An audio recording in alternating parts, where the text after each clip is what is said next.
안녕하세요. 9수를 넘기고 부록이 된 여성입니다.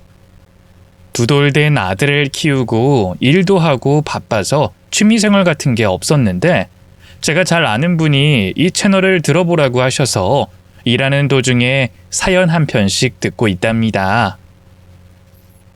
많은 이야기를 들어보니 저도 글을 써서 보내볼까 하는 생각이 들었답니다. 아마 공감이 많이 될 듯하니 끝까지 제 사연을 들어주셔요. 부유한 집안에서 나고 자란 저는 외동이고 부모님의 사랑을 독차지하며 유년기와 청소년기를 보냈어요. 엄청난 부가 있는 집안은 아니지만 부모님이 사업체를 3개나 가지고 있으셔서 누릴 걸 다 누리면서 성장했답니다. 집안에 가정부 이모님도 있었고 운전기사님도 계셨었죠. 그런데 제가 고등학교에 올라가자 부모님의 사업체가 모두 망하게 됐어요. 이에 충격이 심한 부모님은 다른 사업을 하시려고 고군분투하셨습니다.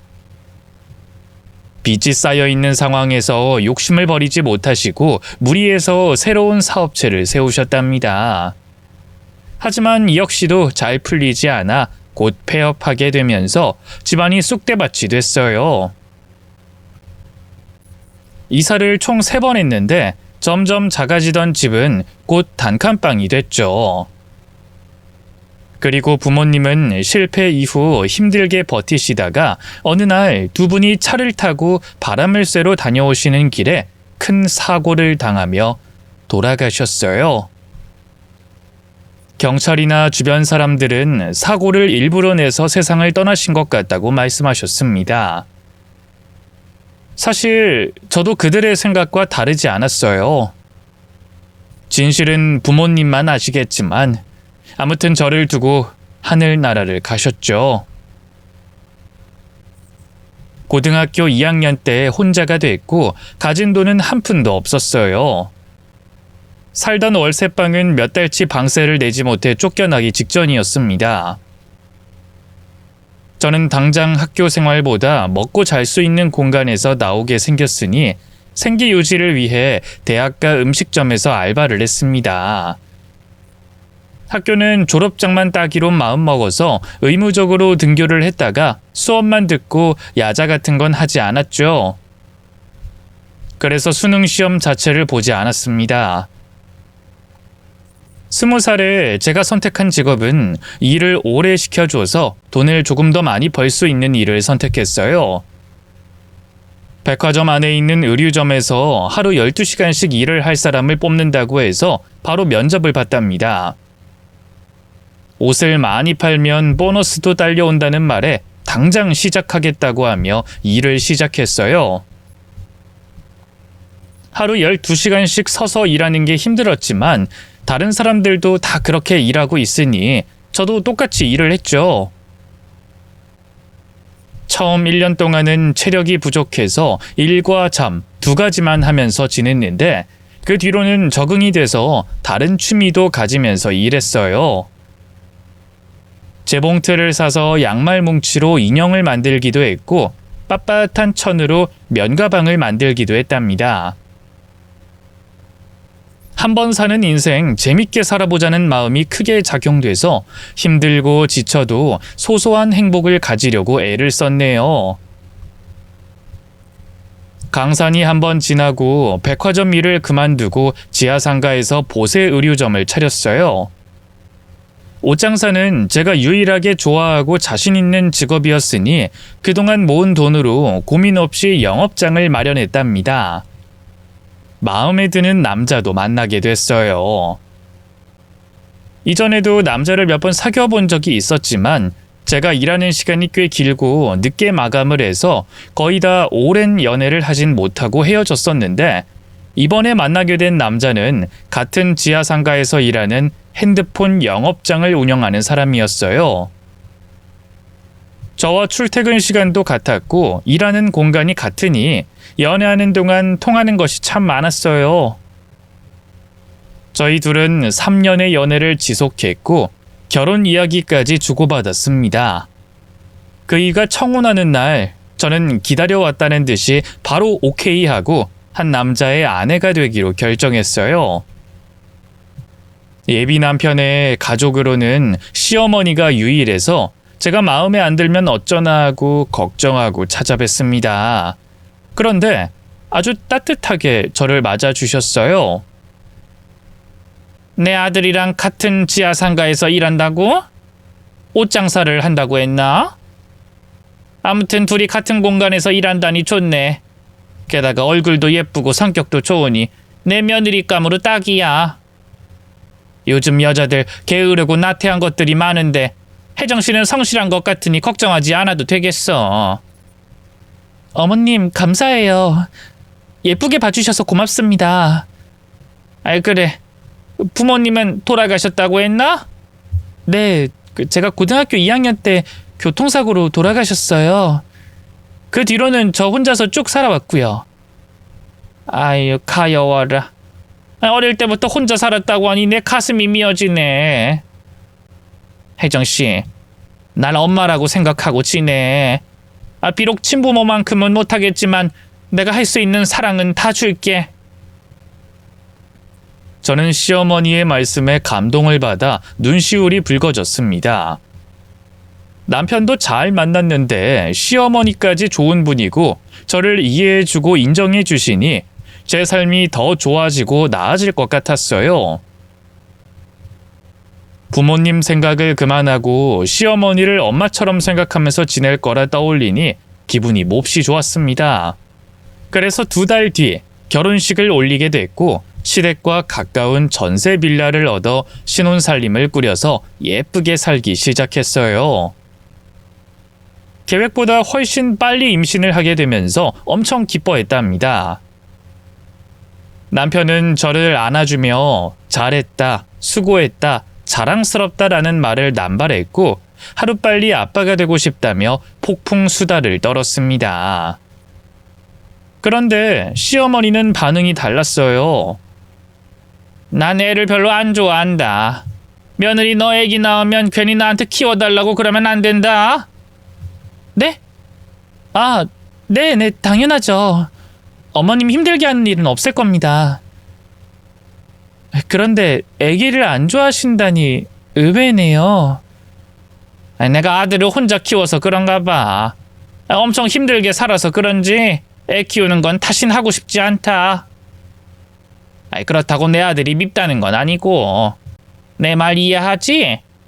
그럼요. 아기는 엄마가 키워야죠. 충분히 이해했습니다, 어머님. 시어머니의 말씀이 조금 서운하긴 했지만 아기를 키워야 하는 건 엄마가 맞으니 알겠다고 대답하고 애써 미소를 지었습니다. 그런데 남편이 저에게 한 가지 제안을 하더라고요. 임신 초라 조심해야 하기도 하고 나중에 출산하고 나면 일하는 게 어려울 것 같으니 저더러 옷장사를 접는 게 어떻겠냐고 하더군요. 여보, 당신 가게 접는 게 어때? 그리고 나도 핸드폰 장사 때려치우고 새로운 사업하면 어떨까? 당신 가게 정리한 돈을 합해서 다른 시도를 해보면 좋을 것 같은데. 내가 곧 가장이 되니까 좀 더 잘 버는 일을 하고 싶네.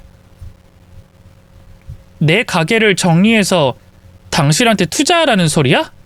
에이, 부부끼리 투자가 어딨어. 내 돈이 당신 돈이고 당신 돈이 내 돈이지. 글쎄. 그럼 사업은 어떤 거로 하려고? 건강기능식품.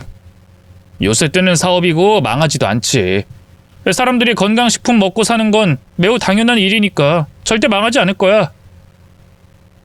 아니, 지금 우리가 버는 것 이상으로 성공할 거야. 내가 장담해. 조금 생각해봐야겠지만 당신 의견이니까 긍정적으로 고민해 볼게. 좋았어. 여보, 내가 실망시키지 않을 테니까 생각 잘해줘. 그이와 저는 장사꾼이었고 어느 정도 실력이 있어 실패할 거라는 생각은 하지 않았어요.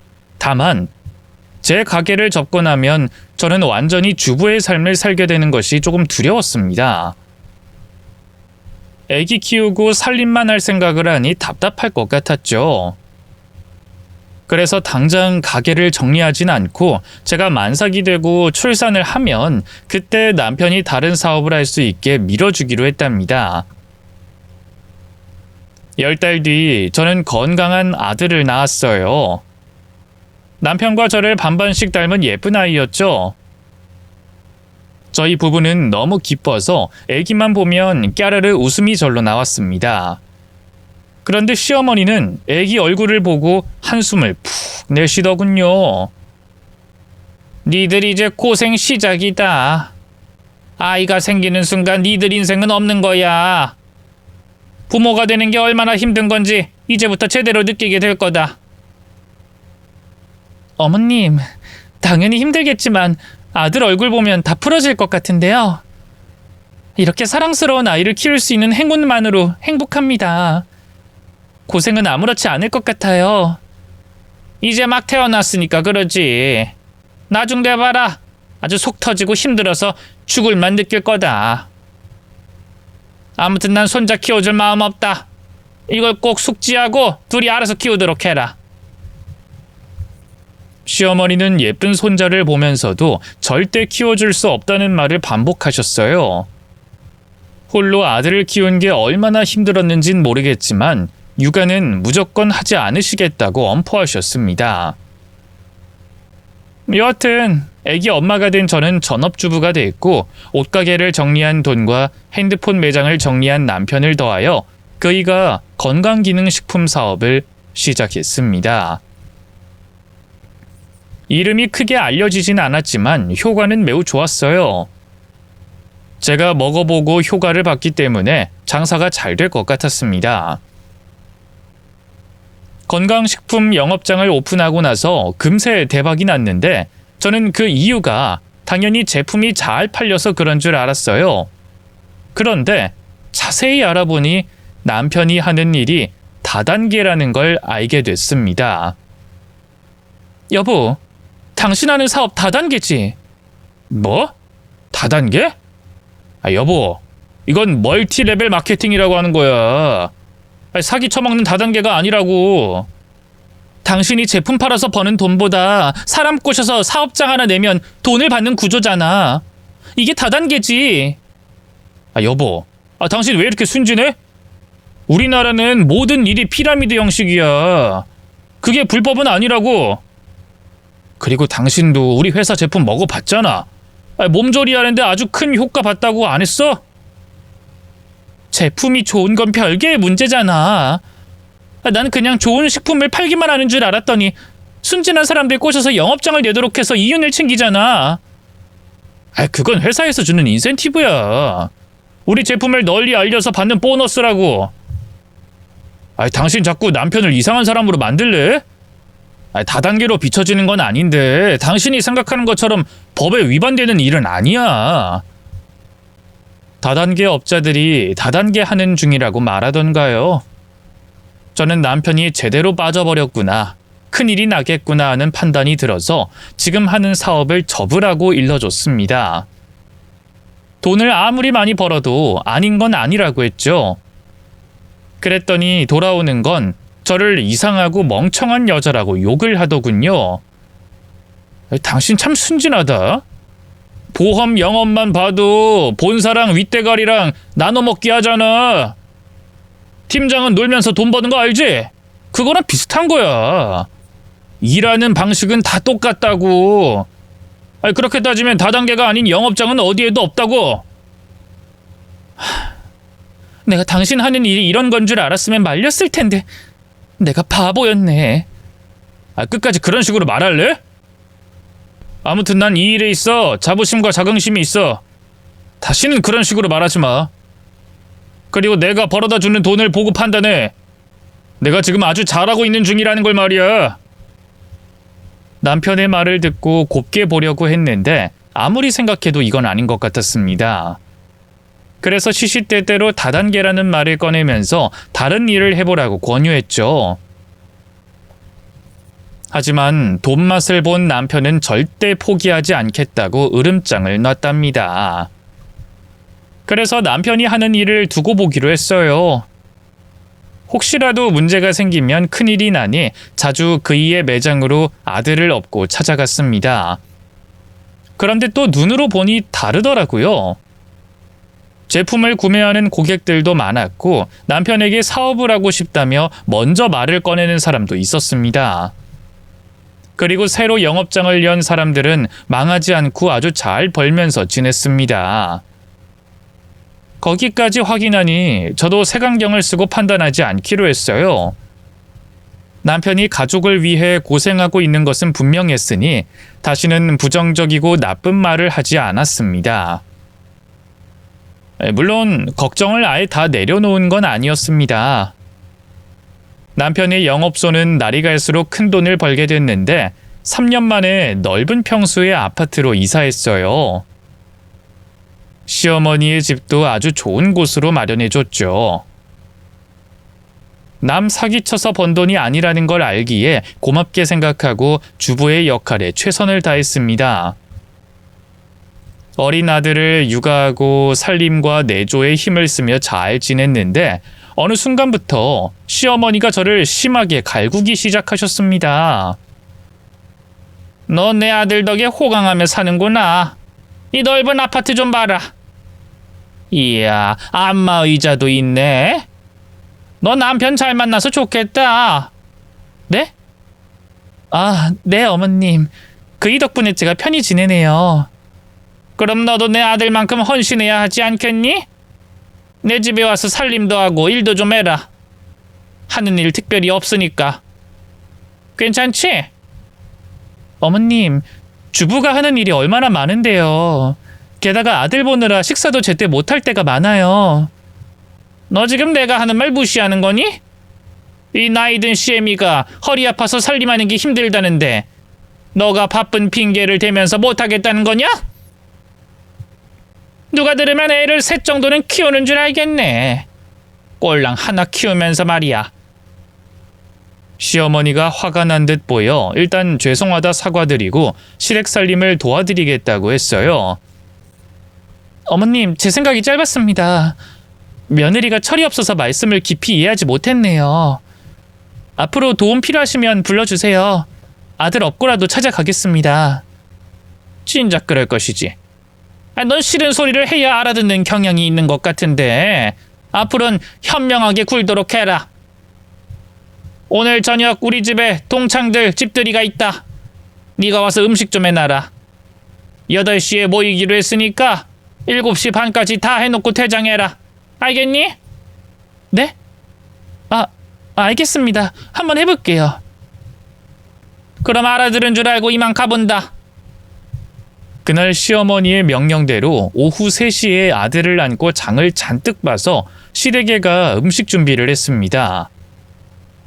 제가 혼자 살았던 시기가 길었고 음식은 웬만큼 잘해서 맛있게 요리를 해두고 시댁에서 나왔죠. 다행히 시어머니가 마음에 들었는지 연락은 따로 오지 않았습니다. 그런데 시어머니의 시짜질은 더 심해지기 시작했어요. 야, 나 지금 한잔하고 집에 들어가려는데 네가 와서 대리기사 좀 해줘야겠다. 어머님, 이 시간에 나오라고요? 저 지금 겨우 아들 재웠어요. 그리고 남편은 아직 집에 안 들어왔어요. 너는 꼭 뭐 하나 시키면 핑계부터 대는 버릇이 있구나. 네 아들 업고 와서 대리운전하면 될 거 아니야. 어머님, 그냥 대리기사 부르시면 안 될까요? 2만 원이면 충분하잖아요. 야, 땅을 파봐라. 2만 원이 나오나? 그리고 2만 원이 아니라 3만 원이라더라. 물가가 올라서 비싼 돈 줘야 한다고. 어머님, 제가 거기까지 가려면 택시를 타야 하잖아요. 야, 끼케야 7천 원밖에 안 나와. 그러니까 네가 와서 운전해주면 절반 줄이는 거 아니겠냐. 그러니까 빨리 와라. 시어머니는 자신의 할 말을 다 하고 전화를 끊어버렸습니다. 결국 저는 자고 있는 아들을 업고 택시를 타고 시모가 있는 곳으로 가서 대리운전으로 댁까지 모셔다 드렸어요. 야, 너희 집에 뭐 하러 가냐? 그냥 여기서 자. 내일 아침 해장국 끓일 사람 필요하니까 여기서 자라. 네? 아, 네 어머님, 그렇게 할게요. 제가 전업주부가 되자 벌이가 없고 생활비를 받아 쓰는 입장이 되니 하고 싶은 말을 삼키게 되더군요. 제가 싫다고 하면 또 돈 벌어다 주는 남편 이야기를 하면서 시짜지를 할 것 같아 냉큼 알겠다고 대답하고 시댁에서 하룻밤 머물었습니다. 해장국을 끓여드리고 시댁 살림을 다 하고 나서야 집으로 건너왔습니다. 남편에게 흰소리 몇 마디 했더니 그 정도도 못 해주냐며 자기가 돈을 얼마나 잘 버는지 자랑하더군요. 여보, 어머님 좀 너무하셔. 요즘 나를 부려먹으려고 늦은 밤이고 새벽이고 불러내서 대리운전 시키거나 뭘 사오라고 심부름 시켜. 집에서 아들 봐야 하는데 꼭 그렇게 불편하게 하시네? 당신 누가 들으면 애 셋 정도 키우는 줄 알겠네. 꼴랑 아들 하나 키우면서. 그 정도도 못 해줘? 우리 엄마 심부름 몇 번 한 거로 싫은 소리 하면 내가 같이 욕해 줄 거라 생각한 거야? 당신은 어떻게 애를 낳았는데도 철이 안 드냐? 뭐? 이게 철드는 거랑 무슨 상관이야? 해도 정도껏 해야지. 낮에 불러서 살림시키는 건 얼마든지 이해해. 근데 밤에는 우리 아들이 편하게 집에서 잠을 자야지. 난 엄마니까 옆에 있어야 하고. 근데 자는 애를 안고 나가서 심부름을 해야 맞는 거야? 당신이야말로 너무하네. 어떻게 어머님 편만 들어? 아이고, 등 따시고 배부르니까 별 싫은 소리를 다 한다. 야, 남편이 돈 잘 벌어다 주고 호강시켜주면 그 정도는 기본적으로 해줘야 하는 거 아니냐? 요즘 여자들 별것도 아닌 거로 시월드가 어쩌네 하면서 욕한다더니 당신도 그런 여자랑 다를 바가 없는 거야? 제발 좀 철 좀 들어라. 그이는 시모와 똑같은 말을 하면서 면박을 주더군요. 시모자가 졸부 행세와 시짜지를 제대로 하는 것이었죠. 따지고 보면 제가 사업장의 절반의 돈을 투자해 줬는데 이를 고마워하긴커녕 얼마 되지 않는 푼돈이라며 몇 달 안으로 갚아주겠다고 짜증을 냈답니다. 그래서 저는 돈을 돌려받겠다고 대답했어요. 아무것도 가지고 있는 게 없으니 제 돈을 챙겨놓는 게 좋겠다고 판단했죠. 몇 달 뒤 남편의 사업장은 좀 더 발전해서 넓은 공간으로 이사했고 제 투자금을 돌려주더군요. 야, 여기 있다. 네가 옷가게 정리해서 줬던 돈 돌려준다고. 이제 됐냐? 이 치사한 아줌마야? 당신은 말을 왜 그렇게 해? 나도 돈을 쥐고 있어야 하니까 요구한 거잖아. 아무튼 난 다 줬다. 그러니까 앞으로 내가 하는 일에 간섭하지 마. 그리고 당신 생활비 많이 받고 있는 거 알지?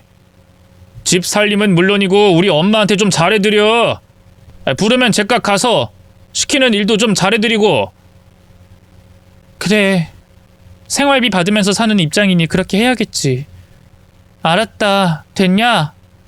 대답하는 거 봐라. 마지못해 해주겠다는 식으로 대답을 해야겠냐? 넌 정이 없는 거냐? 아니면 부모가 일찍 죽어서 그 모양인 거냐? 뭐? 지금 여기서 우리 부모님 이야기가 왜 나와? 세상에 없는 우리 부모님 욕을 하고 싶은 거야? 또 예민하게 받아들인다. 내가 틀린 말 한 것도 아닌데 왜 그렇게 난리야? 하여튼 부모 없는 것들은 가정교육 이야기를 꺼내면 발광을 하지. 저는 한마디 더 하려다가 싸움이 길어지는 걸 원하지 않았고 아들이 옆에 있어서 꾹 참았습니다. 결혼 생활이 이렇게 눈치 보고 힘들 거라고는 상상도 못했는데 매일 속이 조금씩 새까맣게 타는 것 같았어요. 남편은 거의 매일 술 약속이 있어 집에 늦게 들어왔습니다. 사업하는 사람이라 만날 사람이 많다고 말하면서 허구한 날 술을 퍼마시고 들어왔네요. 그리고 시어머니는 저를 부려먹는 것에 재미가 들렸는지 아니면 진짜 도움이 필요해서 부르는 건진 모르겠지만 시시때때로 전화를 걸어 어디로 나오라고 하셨어요. 하루는 백화점으로 오라고 해서 무슨 옷이라도 사주시려는 건가 싶어 아들을 유모차에 태우고 즐거운 마음으로 나갔습니다. 그런데 시어머니는 짐꾼이 필요해서 절 부르셨더군요. 야, 네 아들 어디 맡길 데 없는 거냐? 어린이집에서 안 받아주니? 받아주는 곳이 있긴 한데 아무래도 제가 곁에 있어야 마음이 놓여서요. 아유, 그래 잘났다. 아주 모성애가 하늘을 뚫고 올라가는구나. 나 쇼핑한 짐이나 들어라. 아, 유모차에 올려둬도 되겠네. 아, 짐꾼으로 부르신 거예요? 제 아들 옷이라도 사주시는 줄 알았는데. 야, 애기가 하루가 다르게 빨리 크는데 옷 사줘봐야 뭐하냐? 그냥 있는 거나 입혀.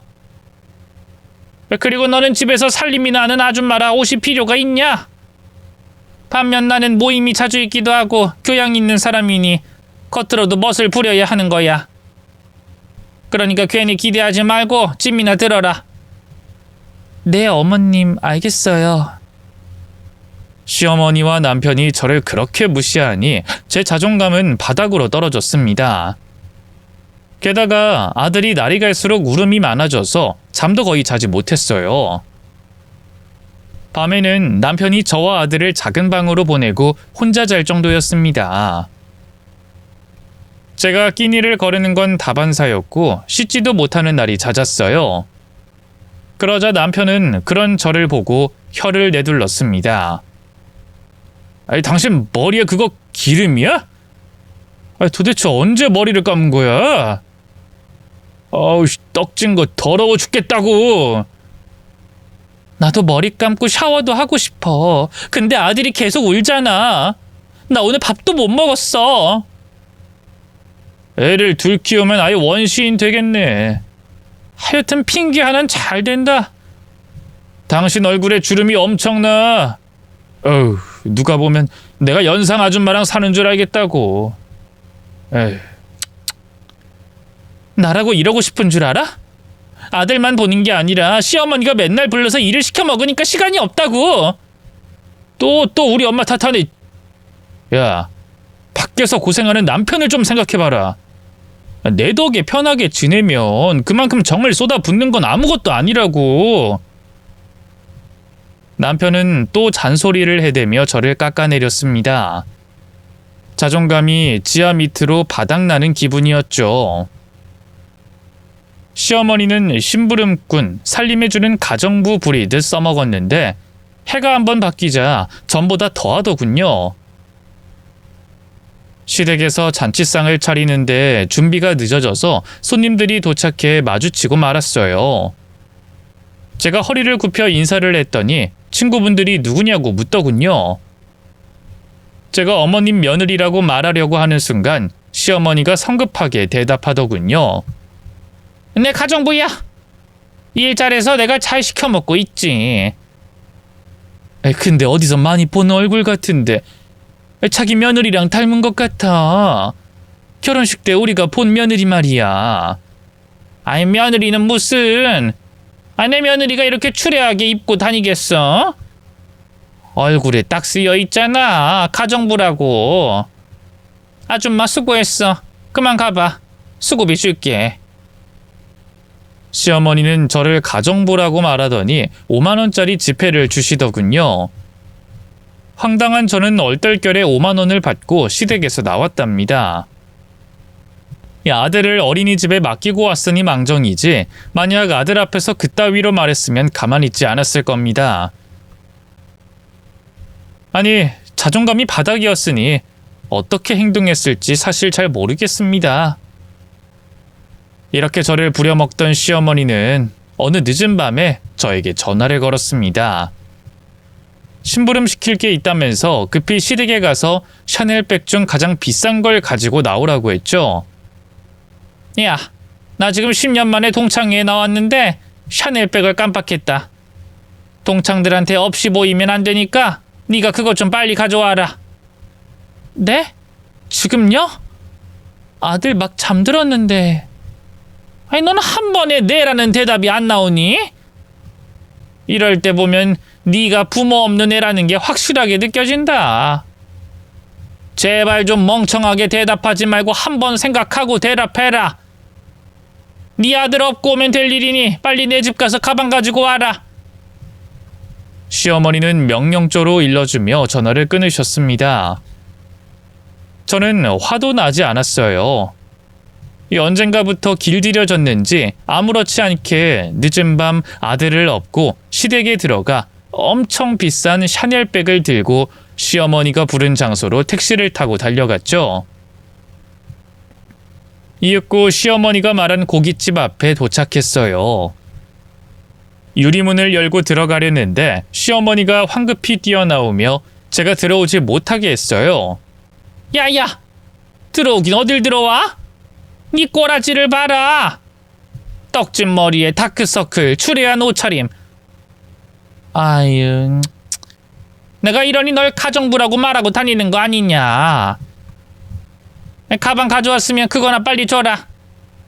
네, 여기요. 그럼 전 이만 가볼게요. 시어머니가 가방을 들더니 손짓으로 빨리 눈앞에서 사라지라고 하더군요. 저는 별 생각 없이 아들을 안고 돌아가려는데 고깃집 유리문 너머로 시어머니의 동창들을 봤어요. 그중 제가 아주 잘 아는 분이 있어서 깜짝 놀랐습니다. 그분의 연락처를 따로 알지 못하니 들어가서 인사를 드리고 싶었습니다. 그분이 시어머니와 동창이라 괜히 나서면 욕먹을 걸 알았지만 그냥 돌아가기엔 큰 후회가 될 것 같았어요. 그래서 아들을 안고 고깃집 안으로 들어섰습니다. 그러자 시어머니가 화들짝 놀라며 소리치더군요. 아니 아줌마 여긴 왜 들어와? 그만 가버려도. 이 아줌마가 배라도 고픈 거야? 얘들아 그렇게 뚫어지게 보지 않아도 돼. 우리 집 도우미 아줌마야. 젊은데 일을 잘해. 그 순간 저와 눈을 마주친 지인이 자리에서 일어나더니 저에게 허리를 굽히며 인사하더군요. 아가씨, 강지훈 아가씨 맞으시죠? 강씨 어르신 따님 맞으시죠? 이모님 오랜만이에요. 밖에서 보고 반가운 마음에 들어왔어요. 이모님 잘 지내셨어요? 어머나 세상에 이게 얼마만이에요? 내가 아가씨 찾으려고 얼마나 노력한 줄 아세요? 제가 강씨 어르신 댁에서 일 그만두고 1년 뒤에 찾아갔더니 집주인이 바뀌었더라고요. 네 이모님. 그때 부모님 사업이 망했고 돌아가셨어요. 이모님께 연락하고 싶었는데 정신이 없어서 아무도 부르지 않았어요. 그리고 혼자 발버둥치며 살다 보니 연락 끊긴 사람이 대부분이고요. 나도 알아요. 어르신 부부가 돌아가셨다는 걸 듣고 얼마나 슬퍼했는지 몰라요. 그리고 아가씨를 찾으려고 아가씨 집안과 연결돼 있는 지인들에게 찾아가 봤는데 아무도 소식을 모르더라고요. 그러셨구나. 고맙습니다, 이모님.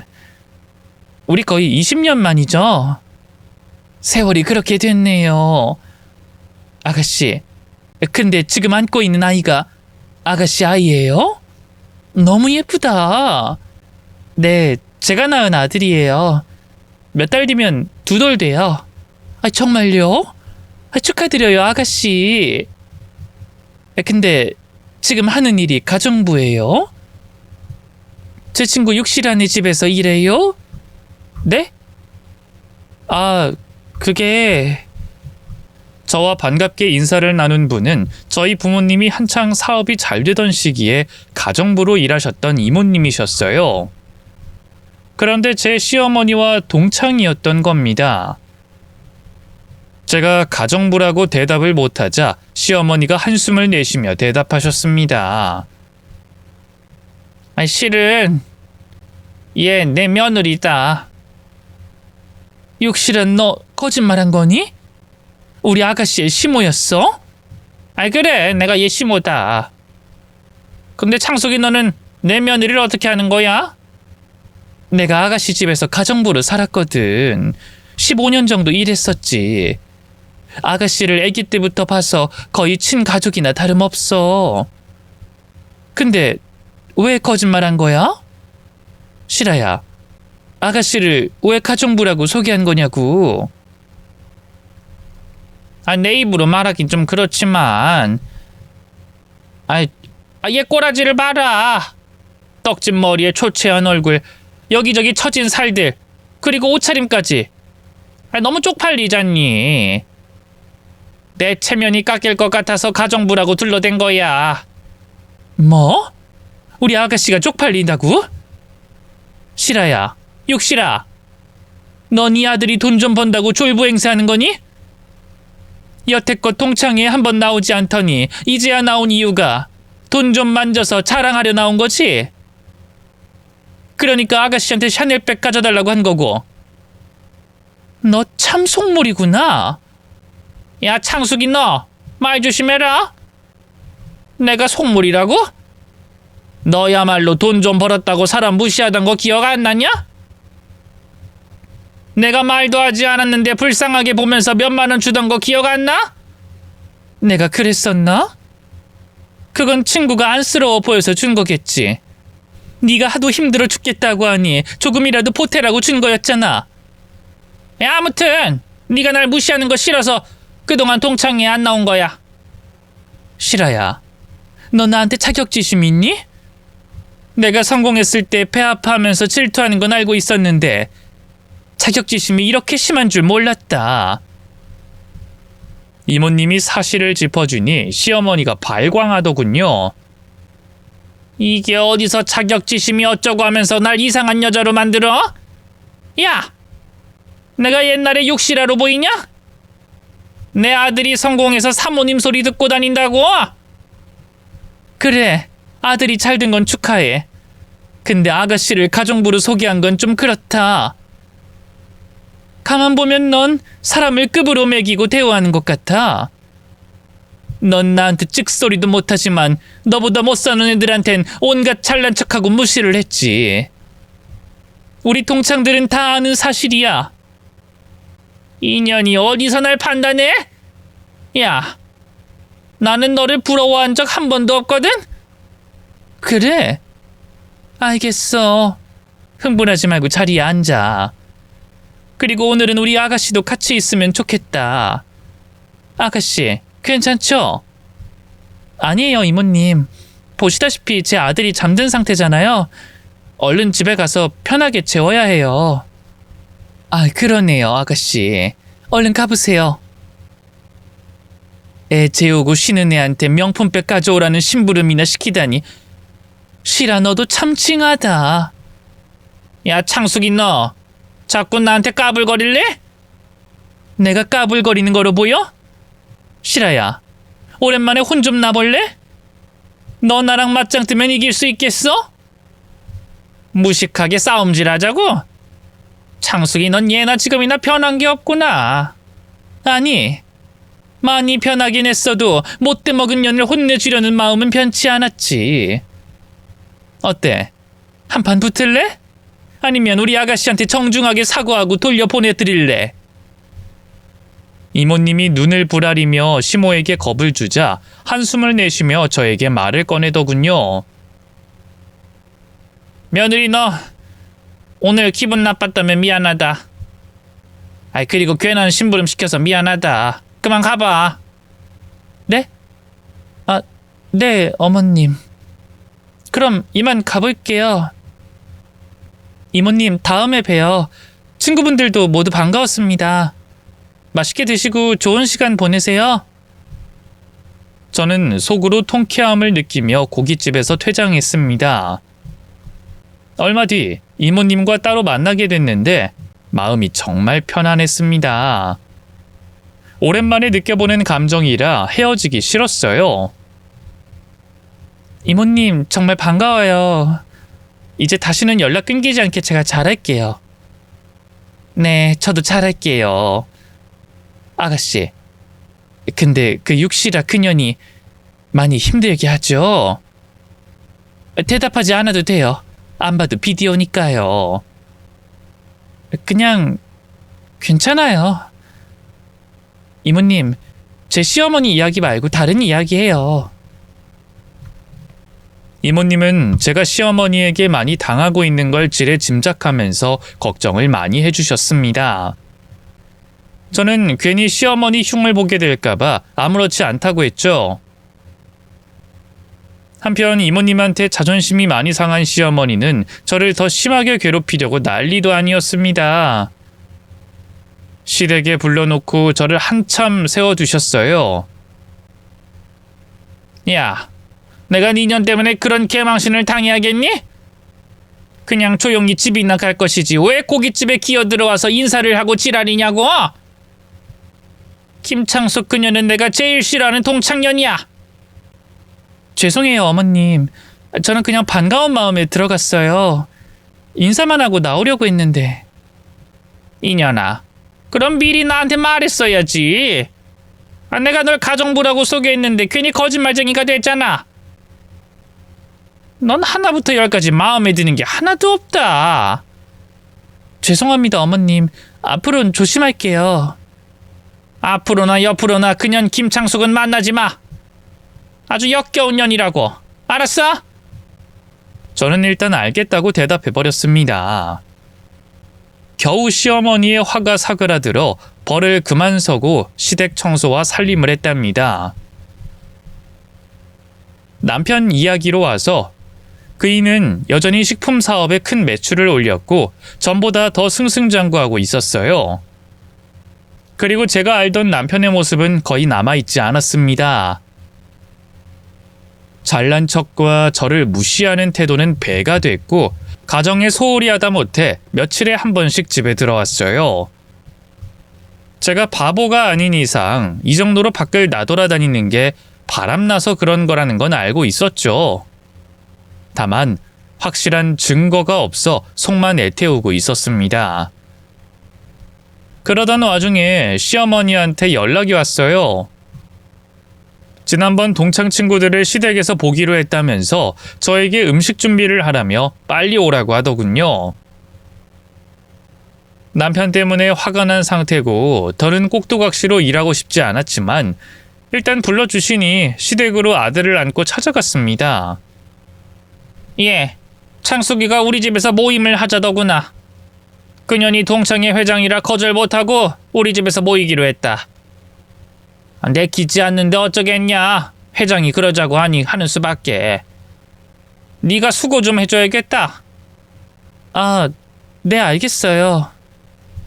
저는 장을 보려고 다시 나가려는데 초인종이 울렸어요.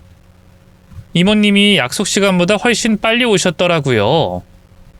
그래서 현관문을 열자 이모님과 그 뒤로 출장 뷔페 요리사들이 들어오더군요.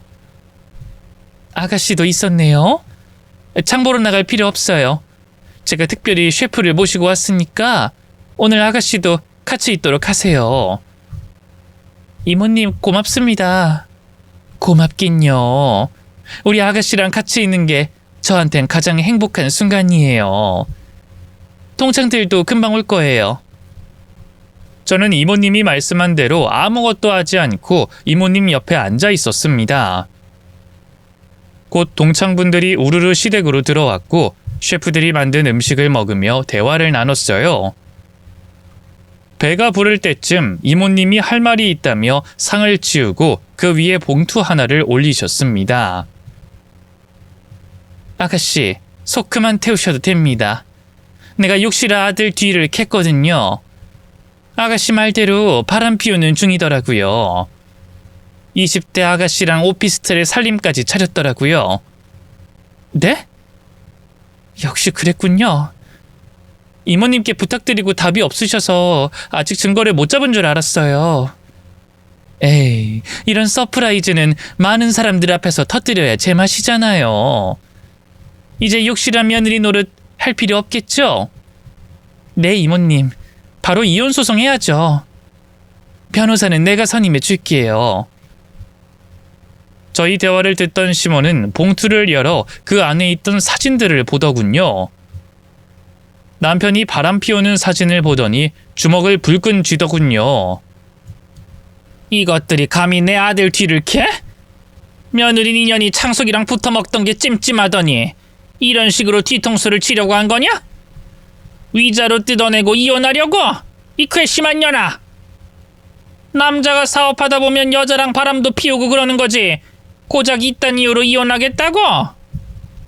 너 정말 멍청한 년이구나. 창숙이가 네 인생을 책임질 것 같냐? 내 아들 없이 혼자 아들 키울 수 있겠어? 시모가 이를 꽉 깨물고 노려보자 이모님이 깔깔 웃으셨습니다. 실아야, 육실아, 이 육실하려나? 이게 끝으로 보이니? 네 아들 다단계 사기꾼인 건 알아? 내가 뒤를 캐봤더니 니년 아들이 등쳐먹은 사람이 한 트럭은 되더라. 경찰에 신고해도 흐지부지 되고 민사소송을 해도 네 아들이 승리해서 아무 일도 없었는데 내가 친한 검사한테 쓱 흘려줬지. 다단계 회사를 파헤쳐보라고 말이야. 그래서 네 아들 사업장 압수수색 들어갔을 거야. 우리가 지금 말하는 이 순간에 말이야. 뭐? 내 아들이 사기꾼이라고? 야, 김창숙! 너 말이면 단줄 아냐? 내 아들은 열심히 고생해서 성공했다고! 그렇게 못 믿겠으면 전화해봐. 니년이 우리 아가씨를 괴롭힌다는 걸 안 순간 난 너를 잡아 족치기로 결심했고 제대로 실행하고 있는 거야. 그러게 너랑 니년 아들은 왜 아가씨를 힘들게 한 거니? 아무튼 너 이제 벼랑 끝에서 떨어질 일만 남았다. 제가 이모님을 찾아가 남편이 바람 피우고 있어 골치가 아프고 시어머니로 인해 힘들다고 푸념을 늘어놨는데 이걸 다 들어주신 이모님이 파헤쳐서 저 대신 복수를 해주신 겁니다. 시어머니는 믿지 못하겠다며 남편에게 전화를 걸어봤는데 경찰서에 잡혀갔다고 하더군요. 이에 시어머니는 악을 쓰더니 밥상을 치워버리고 이모님을 잡더니 따귀를 날리려고 했습니다. 하지만 이모님이 박치기로 선제 공격을 했고 앞이 안 보이던 시모는 싸대기를 사정없이 맞았답니다.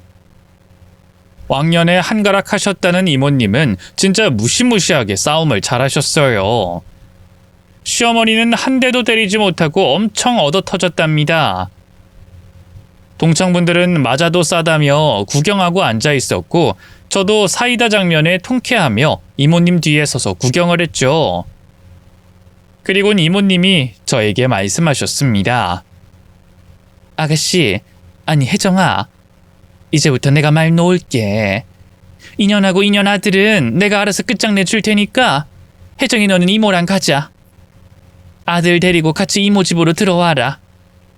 남은 방이 5개나 있고 너희 모자가 지내기 충분해. 네? 알겠어요. 이모님 따라갈게요. 그러자 시어머니는 패악질을 하며 물건을 집어 던졌고 가만두지 않겠다고 지랄 발광을 하셨습니다. 혼자 분노하는 걸 그냥 내버려 두고 이모님을 따라 대궐 같은 집으로 들어갔어요. 어찌나 집이 크고 아늑하던지 정말 꿈 같은 곳이었습니다. 이모님, 저 여기서 살아도 되는 거예요? 그럼 혜정아, 내가 이렇게 살게 된 게 다 너희 부모님 덕분이야. 그분들 아니었으면 난 그저 그런 사람으로 살았을 거다. 아무튼 여긴 네 집이기도 하니까 편하게 지내. 그럼 바로 변호사부터 부를까? 네, 이모님. 좋아요. 남편은 금융사기로 구속됐고 통장도 압수됐습니다. 피해자들에게 모두 돌려주게 됐는데 빚이 너무 많아서 시어머니 집을 팔아야 했답니다. 거기에다 제 위자료까지 주게 되어 두 모자는 하루아침에 거지가 됐죠.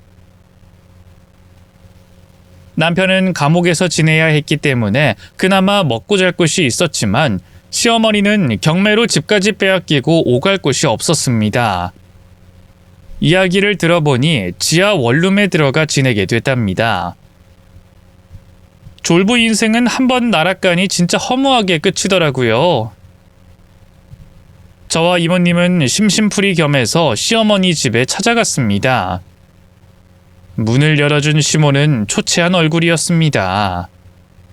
며느리? 그리고 창숙이? 두 사람이 여긴 웬일이야?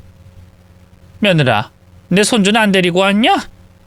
내 손주가 보고 싶구나. 네? 어머님, 그동안 한 번을 안아주시지 않았으면서 손주 타령이에요?